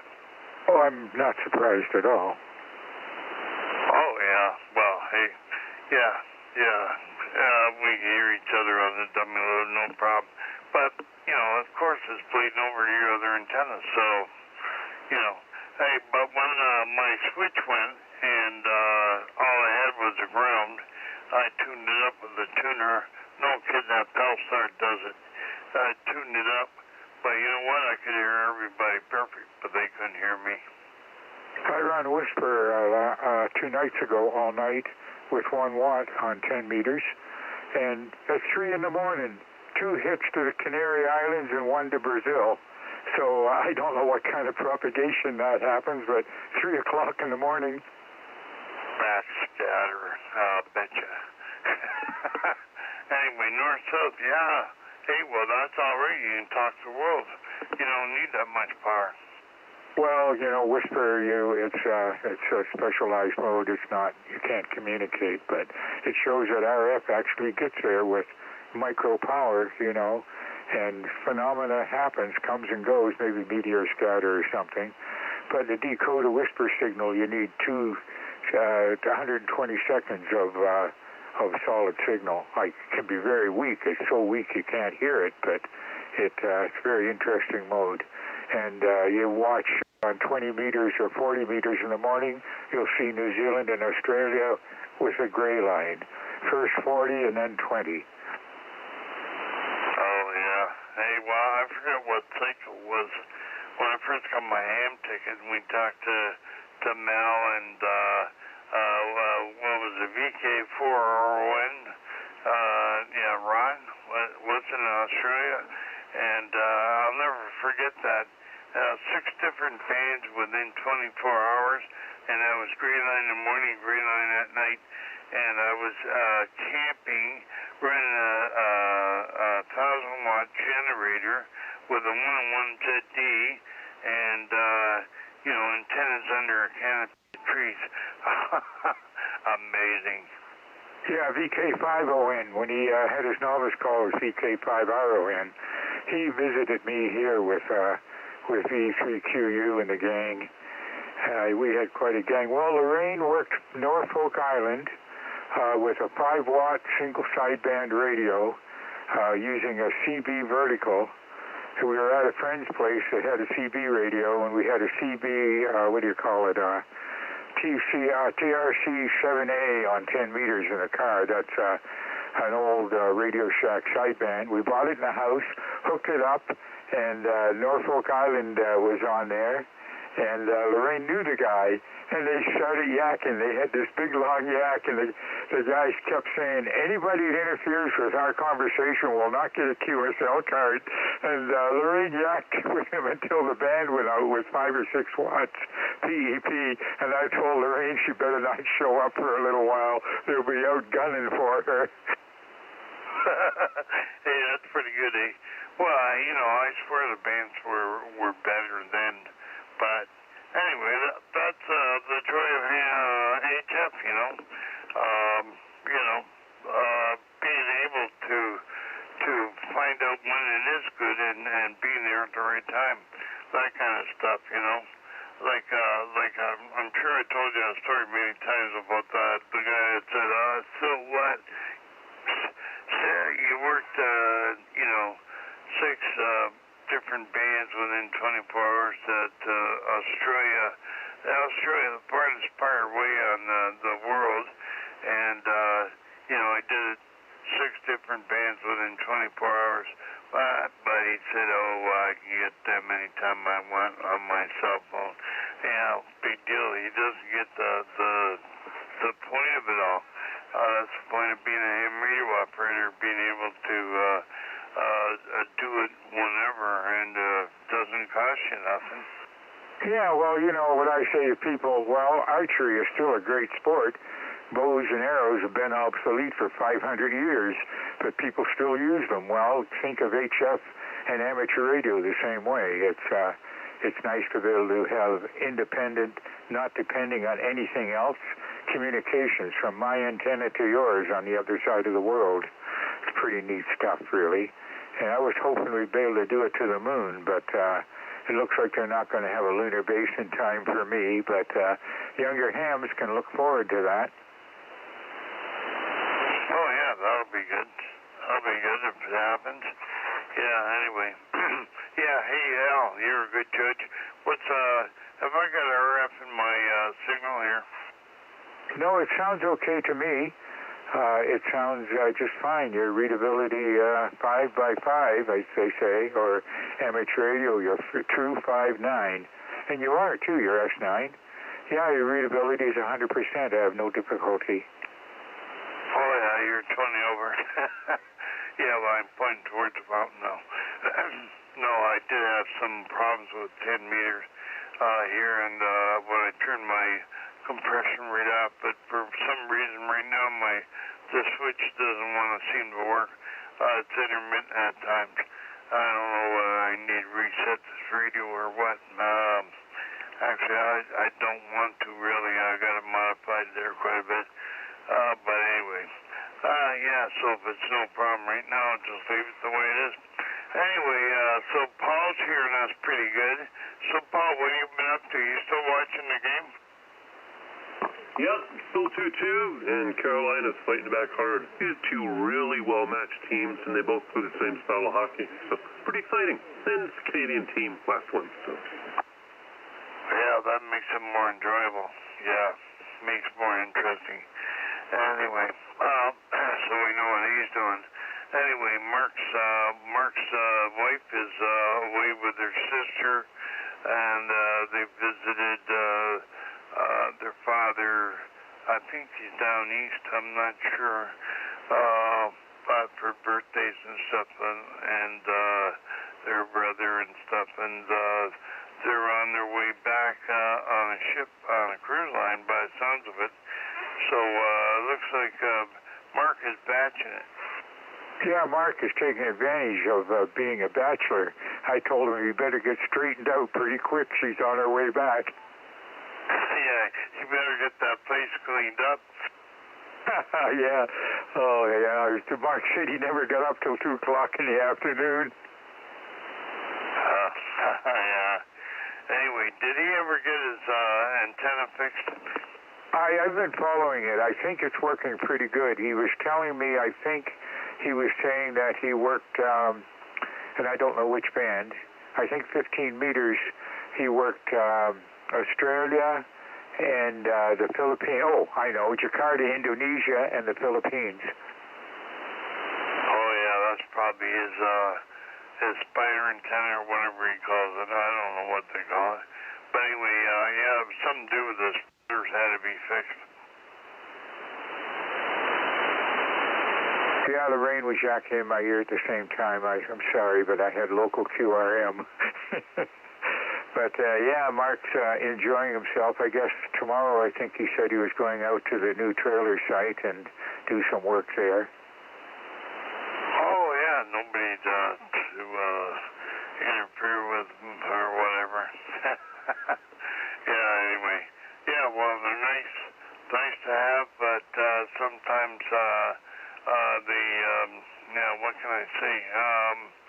They distract you when you're trying to do something. I find that happens to me a few times. When I get older, I get distracted easier. Old age is a distraction. Here's something that I didn't know, or I've got misinformation. I've had a couple of hams tell me that unless you're advanced, you can't remote control your station. As far as I know, you cannot control it by a radio, but you can control it by a wire. There's no different than having a station in your garage and a long mic cord. Well, I was under the impression you had to be advanced to do remote control, but remote control is done over the internet. So, that would be a good clarification from those guys. And I know I had, you know how your Echolink is there. I got a clarification from them that because it acts like a repeater, if you leave it on, you have to be advanced and you have to be able to shut it off remotely or turn it down or whatever. But if you're not advanced, you can still have it and operate it, but you got to be there in case something goes wrong. That's the way they explained it to me. So that would be the same with the remote, wouldn't it not? Well, partially. Okay. Here's the truth of the matter. And this is inside knowledge. I'm not going to go any further. You can, look, here's the rule that's unofficial. This is the amateur rule that's not official. Stay on the ham band. Don't make anybody complain. We don't care what you do. That's the unofficial rule. It's not the law, it's the unofficial rule. And that's pretty well it. Yep, I think you're right. Yeah. But if you want to be a rule stickler, if you go by the rules, I think, that thing about being advanced with running a remote station is probably in there. But if you weren't advanced and you went and did it, nobody complained. I don't think anybody would care. Yeah, but what's the difference? Look, Rick. What's the difference? Say I'm a basic amateur, and I can operate 200 watts PEP on sideband. If I have this mic cord that's 3 feet long, or I have a Bluetooth mic and my radio station is 100 feet away, what difference does it make whether it's 100 feet or 100 miles? What difference does it make whether the wire is 2 feet long or 1,000 miles long, like in a telephone line? What difference does it make? Yeah, really not much. Not much. But anyway, well, hey, we got to go by some kind of guide. And, so it's better off to still have a set of rules that you can go read. And as long as nobody's creating any problems, then who cares, really? Yeah, that's right. Like it's the basic rule. Stay on the band. Don't make anybody complain. And I said, well, we were joking. And I said, what happens if somebody complains? He says, well, you'll get a letter telling you you're not supposed to do that. But you probably already know that anyway. Yeah, exactly. Well, hey, it's like that complaint I got. And they asked Lorraine, what about this guy, And this was back in the days when they actually did something. And they had to get 3 complaints, and the guy, phoned me up there and left something at my door, and I phoned him up, and he said, well, look, if, I'm not getting anybody to cooperate with me so I can go into their house and see the interference, and I want you to test with me. And if they will not set up a time and date for me to go in there, just forget the whole thing, It went away. So that's what happened.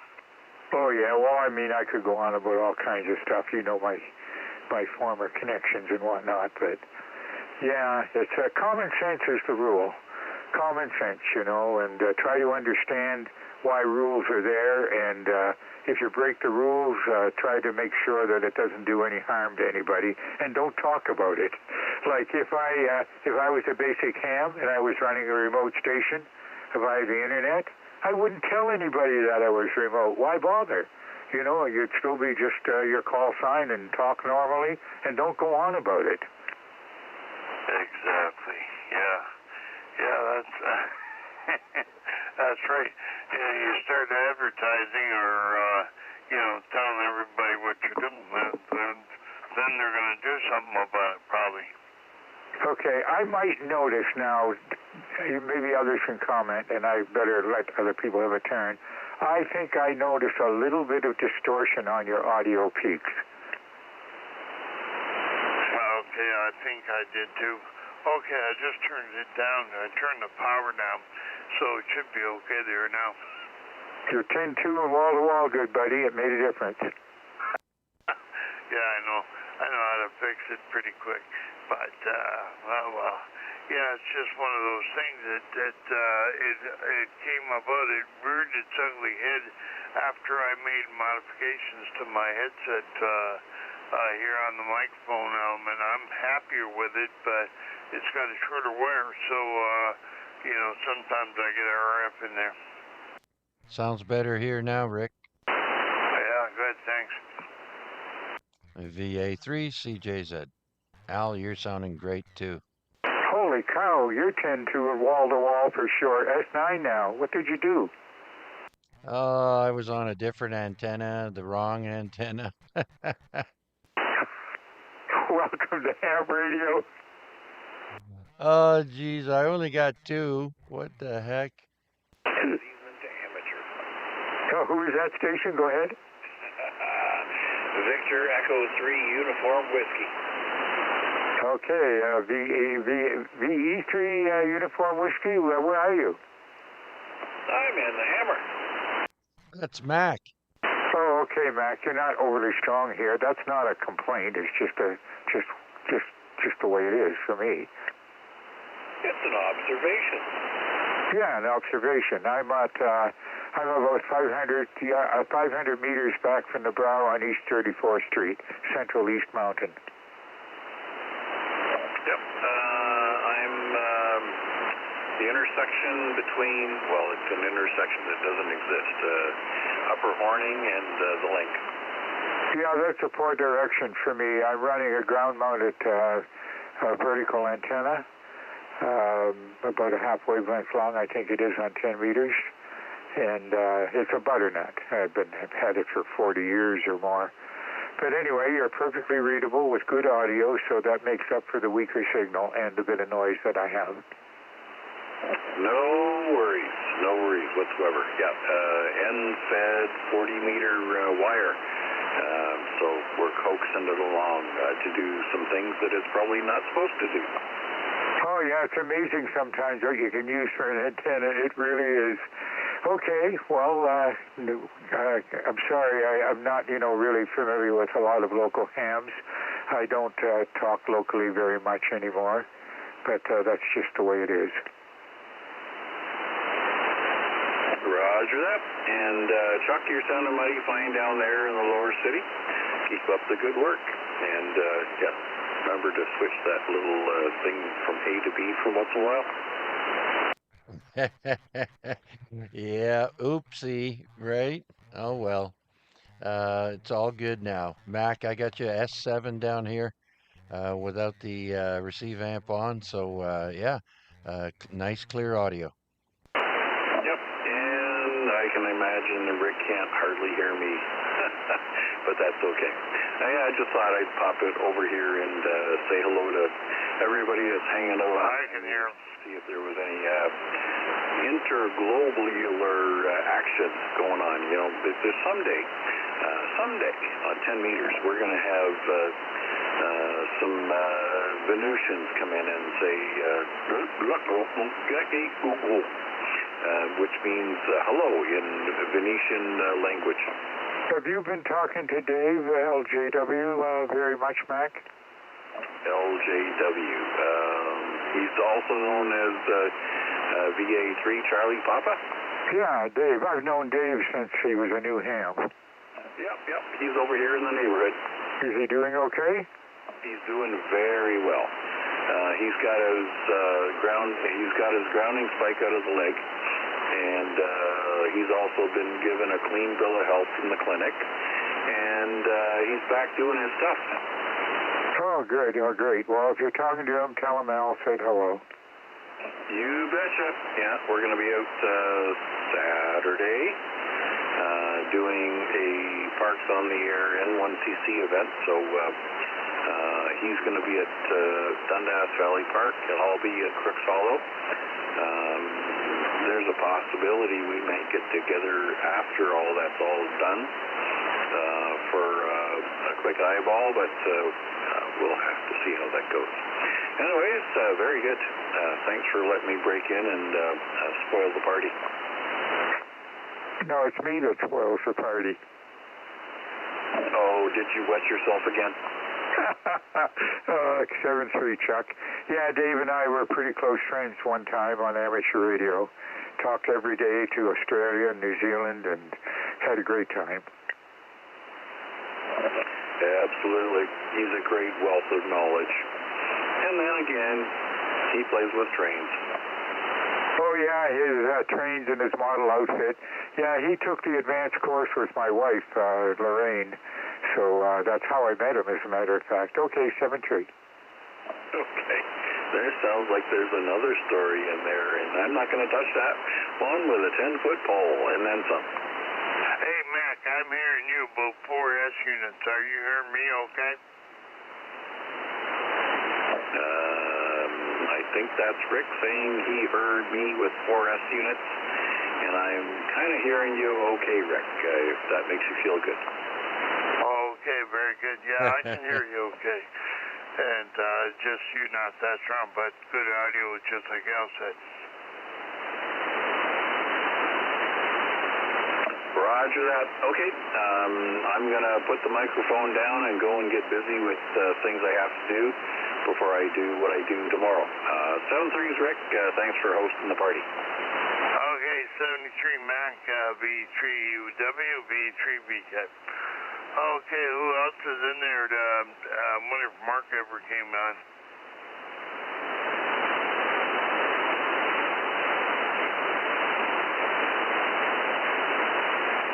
No, I guess not. Anyway, we still got the YouTube stream going, or Mac, or Chuck, I mean. Yes, sir. The stream is still going. I think I'll probably turn it off there right around 10 o'clock, another 14 minutes. And yeah, we've got a few people that say they're enjoying the discussions. And so, yeah, everything's good over here. Fantastic. Well, I'm surprised that COF was in there. But that's good to know that some of the guys that maybe not hearing us all that good on their own station at home, maybe they haven't got the right antenna or whatever. At least they can tune in the YouTube stream and listen along, and that is great. Yeah, anyway, yeah, there's all kinds of stuff we could talk about, Al? Oh, I forgot, maybe it's out of date. You forgot what? I forgot, maybe it's out of date, all the stuff we know. Oh, yeah, yeah, obsolete. Hey, well, anyway, the bell's got me thinking I'm obsolete, and yet they're still using wire here and there and everywhere. But in Hamilton now, you know, it's mostly on fiber. Yeah, well, I still got coax feeding the TV and the internet and all. So far, it's worked pretty good. Been no problem for the last 30 years or so. When we used to have a bell line, what the hell was the speed? It was pretty slow anyway. We just thought that was great. Hey, well, one thing about it, now that it's on fiber, I don't get into it with my ham radio. And I used to, especially on 40 and 80, I used to get right into the Bell modem there pretty good. I've been pretty lucky, you know. I don't have any local RFI at all. Oh, I have one set of speakers that have audio rectification, and it don't matter there. But I don't bother the TV or anything. I'm, you know, it's pretty good. I'm pretty lucky. I'd try to knock on wood if I can find some real wood to knock on. No neighbors been after me or anything. God, when I moved up here, I didn't dare put my amp on 40 meters. It just clobbered the daylights out of all those illegal satellite TVs they had. Remember when they all had them and they'd go on the internet and get the encryption code? Oh, God. You know, when I go on 40 meters, I wiped out the neighborhood. I think they're ready to come for me. Oh, I remember that. And talk about, I had a neighbor 2 doors away. Every time I went on 40, I went over his clock radio.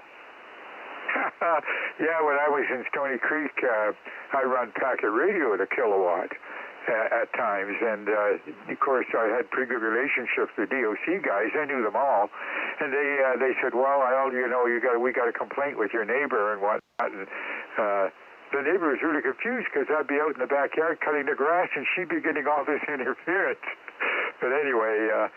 She said, "How come you're talking to him like that? He's causing interference with my TV." And I said to him, "You're in real trouble now." And he said, "Oh, well, we know all the amateur radio operators."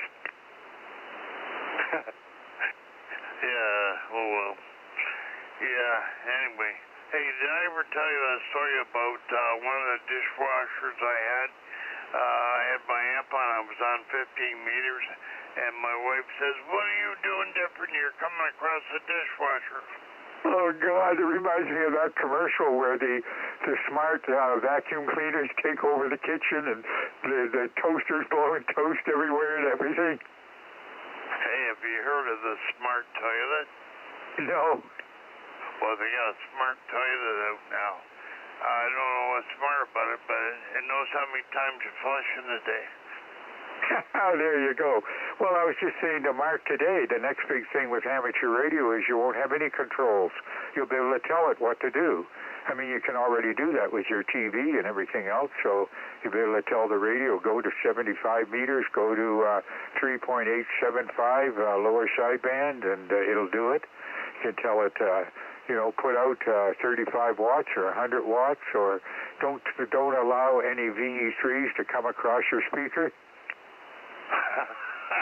Yeah, well, I'll be controlled by AI. That's right. So you never know. I mean, think back 30 years ago. We wouldn't have been able to imagine what happens now. Only 30 years ago. Oh, yeah. Well, hey, look, when I was a kid, we had Dick Tracy watches that were, unique. What, they got those now? That's right. And, who would ever thought that people could sit on a bus, 20 people all talking on two-way radios, we call them cell phones, and not interfere with one another. But you see it all the time. Oh, yeah, amazing, isn't it? Yeah, technology has really come a long ways, and 30 years, not 50, 30, yeah. That's right. I remember the first cell phones. I remember Lorraine had her cell phone and a big box that fit in the trunk of your car to get 3 watts of RF out on 800 megahertz. God.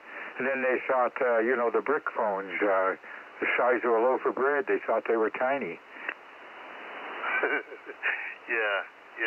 Hey, well, I remember the phones that they had in mobiles, they were really something. No, you had to be a rich guy to have one of those.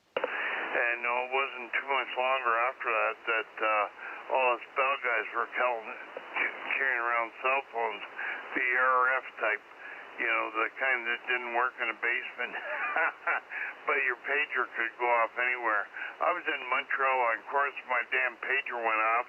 And so I phoned in. It was my dispatch in Hamilton wanted me to pick up an order, and I'm on course in Montreal. Oh, yeah, well, I remember all that, too. Of course, our CAN-1 pagers and whatnot. It was very interesting times, that's for sure. It's sure come a long way since then, I'll tell you. That's, Paul and I were discussing briefly cell phones and what remarkable devices the radios are in those things and how well the antennas work.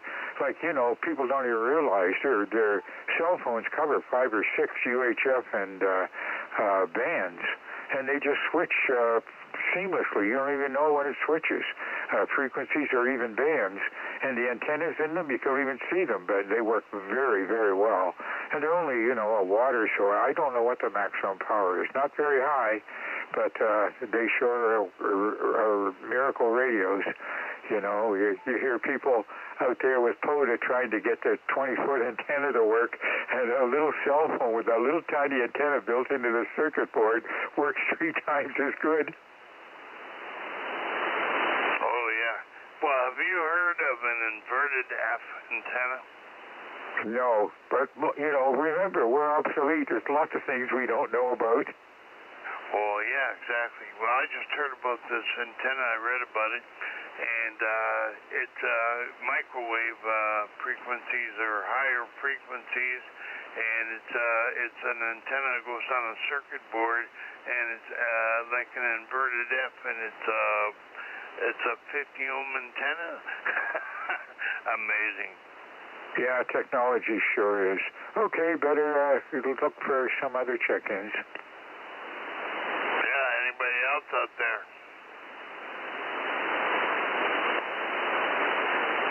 Well, we're limited. I wonder what happened to Mark. Anyway, yeah, hey, Paul, maybe you can fill us in. Paul, do you know, how's Mark enjoying his new radio? Oh, he's, well, I mean, are you kidding me? It's been quite a year for him so far. He got his beam fixed, so that's repaired, and it's working good. And it survived the windstorm we had, although not our worst, but still, it's a good sign he got the repair done right. He's got a brand new radio. It's just brilliant. I mean, it's a dream radio, and he didn't really pay that much for it. He's got his campsite all confirmed. He's got the camper coming out. Wife's coming back. I mean, things are just coming up roses for the guy this year. The only dangerous thing is the wife's coming back and is going to catch him. Hey, I think all he's got to worry about is cleaning up the place. We were talking today to look, you guys want to laugh. He was telling me about the distance that the ship is from home to you, or from its home port, I think in New York City, and in nautical miles and in kilometers and in statute miles. And look up this, Google this, smoot. They give the distance in smoots, S-M-O-O-T. Google it. It's really a funny story. Never heard that one before. Moot, eh? Yeah, well, Google it. S-M-O-O-T. Sierra, Mike, Oscar, Tango, Sierra, or Smoot, just Smoot. It's really funny. Oh, okay, I'll have to remember that. Okay. Anyway, yeah, well, I guess we're getting up there. And, hey, we're still streaming, so, I don't know. Anyway, Chuck, how many people we got watching now? Oh, hey there, Rick and Al, whoever else is listening. VA3CJZ. We've got 14 viewers at the moment, but we had a total of 245 people stop by. And, yeah, I'm going to call it a night here shortly. It's been a great evening. I've been on the radio since about 7 o'clock. So I'm going to take a break and wait for the missus to get home. I'll say 7-3 to everyone, and have a good evening. VA3CJZ. First class audio there, Chuck. Sounding really good. Oh, thank you, Al. I've been working hard at it. Thank you. And we really appreciate Took a Yesu to get it. Anyway, I'm thinking about pulling a plug here pretty soon, too. And make sure you say hi to Lorraine for us there, Ralph. Yep, will do, guys. Yeah, I'm going to go watch a documentary on TV, or on the video, like the internet, actually, and I had already put it up, and I thought, holy cow, it's 9 o'clock, and I actually remembered. How about that? So when you get to be 84, you start to forget what happened yesterday and half an hour ago. What did I have for supper? Or what supper? Yeah, okay, Al. Okay, good hearing you in there, and 73 to everybody. Thanks, Chuck, for doing it, and we're going to clear out of here. So anybody left on YouTube stream, 73 from VE3 Bravo Kilowatt, Hamilton, Ontario, Canada. 73. And go Habs go. Good night, folks. VA3 AM. And make sure you look up that Smoot. Yeah, Smoot. You'll get a laugh out of it. You read the AI description at the beginning when you Google it. It's pretty funny. Okay. 73. Okay, good night, guys. And still tied at the end of second period. Let's hope Montreal can pull out a win. And go ahead in the series, 2 games to 1. Fingers crossed. Good evening, everyone. VE3CS win. Oh, thanks, Paul. All right. Good evening, everyone. 7-3. VA3CJZ.